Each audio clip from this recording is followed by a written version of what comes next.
മുസ്തഫ പറഞ്ഞ ആളല്ലേ കാർഗോഡ് ആള്. കാർഗോഡ് ആളിനെ നോക്കി നിൽക്കുക. ഹലോ, ഞാൻ സ്കൈലൈൻ പാസ്പോർട്ട് ഓഫീസിന് മുമ്പിൽ ഉണ്ട്. അയാള് കാർഗോഡ് ആള് വരുമോ ഇപ്പോ? ശരി. ഇവിടെ പാസ്പോർട്ട് ഓഫീസിന് മുമ്പിൽ വരാന്നാ പറഞ്ഞത്. എത്ര രൂപ ആണെന്നൊന്നും അറിയില്ല, ചോദിച്ചു നോക്കട്ടെ. ഒരാള് വരുന്നുണ്ട്. മുസ്തഫ പറഞ്ഞ കാർഗോഡ് ആളാണോ? മുസ്തഫ പറഞ്ഞ അതെ, കാർഗോഡ് ആളാണ്. എനിക്ക് ഓഫീസ് മെറ്റീരിയൽ പത്തനാപുരം വരെ കൊണ്ടുപോകാനുള്ളൂ. പത്തനാപുരം അറിയാമോ? പത്തനാപുരം എന്റെ അപ്പം പറഞ്ഞ് ഞാൻ കേട്ടിട്ടുണ്ട്. കാട്ടുപത്തനാപുരം. അത് കാട്ടുപത്തനാപുരം പണ്ട് അപ്പന്റെ കാലത്ത്. ഇപ്പൊ കാട്ടുപത്തനാപുരം അല്ല, ഈ മെട്രോ സിറ്റി കിട്ടുന്ന എല്ലാ ഫെസിലിറ്റിയും ഞങ്ങളുടെ പത്തനാപുരത്ത് കിട്ടുന്നത്. അതെ. അപ്പം എനിക്ക് വേണ്ടത് ഷോപ്പിംഗ് കോംപ്ലക്സ് ഉണ്ട്, പുതിയ ഷോപ്പിംഗ് കോംപ്ലക്സ്, അങ്ങോട്ട് കൊണ്ടുപോകാനാണ്. നിങ്ങളുടെ കാർഗോയുടെ പേര്? Kelvin package.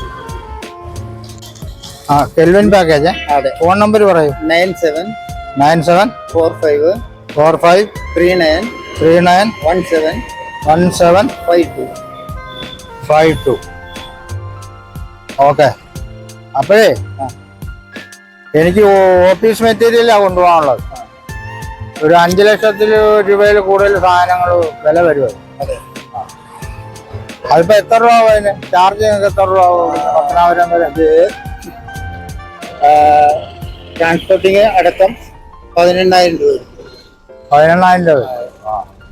അത് 18,000 രൂപ വരുമല്ലോ. അപ്പൊ നിങ്ങൾ എനിക്കൊരു 10,000 രൂപ തരണം. 10,000 രൂപ. അതെന്തിനാ? അല്ല, എനിക്ക് ഇത്രയുള്ള സാധനങ്ങൾ നിങ്ങൾ അങ്ങോട്ട് കൊണ്ടുപോകാനുള്ളതല്ലേ. അതിനകത്ത് എന്തെങ്കിലും വല്ല ഡാമേജോ വല്ലതും ഉണ്ടെങ്കിൽ അതിന് വേണ്ടിയിട്ടാണ്. നിങ്ങൾ അവിടെ വരുമ്പോൾ ഞാൻ ഈ പൈസ തിരിച്ചു തരും. ഞാൻ ഓൾ ഇന്ത്യ വീട്ടില് ഒരുപാട് വർക്ക് ചെയ്തിട്ടുള്ളതാണ്. ഇങ്ങനെ ആരും ചോദിച്ചിട്ടില്ല. അഡ്വാൻസ് ഞാൻ മേടിച്ചിട്ടാണ് വർക്ക് നടത്തുന്നത്. മനസ്സിലായ? അപ്പൊ പിന്നെ ഞാൻ നിങ്ങൾ അഡ്വാൻസ് അങ്ങോട്ട് ചോദിച്ചു ഞാൻ എന്താ പറയണ്ടത്? ഹലോ, എന്റെ 5 ലക്ഷം രൂപയിൽ കൂടുതൽ വിലയുള്ള കമ്പ്യൂട്ടറും അതിന്റെ ഉപകരണങ്ങളും ഓഫീസ് മെറ്റീരിയലും എല്ലാമാണ്. ഇപ്പൊ നിങ്ങൾ അൺലോഡ് ചെയ്യുക, ലോഡ് ചെയ്യുക, പാക്ക് ചെയ്യുക. ഈ സമയത്ത് എന്തെങ്കിലും ഡാമേജ് വന്നാൽ ആ പൈസ എനിക്ക് വസൂലാക്കാനാണ്. നിങ്ങൾ അവിടെ കൊണ്ട് സാധനം ഇറങ്ങിയിട്ട് അയ്യോ പത്തോ പറഞ്ഞിട്ട് കാര്യമില്ല. അതാണ്. അതൊന്നും നടക്കാത്തൊരു കാര്യമല്ലേ സാറേ പറയണത്? അതെന്താ? ആരും അങ്ങനെ ചെയ്യാറില്ല.